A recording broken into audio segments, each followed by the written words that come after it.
When I close my eyes, there's a choir of angels assuring me in perfect pitch that AI is A-okay. But then I go online, the sound of silence is faded. We created a monster of noise with nothing much true to say. But in come the racist hacks, the justifiers and their clickety-clacks.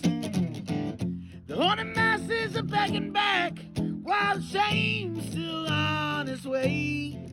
Oh, I can't wait to see just who they would be if a new God were born today.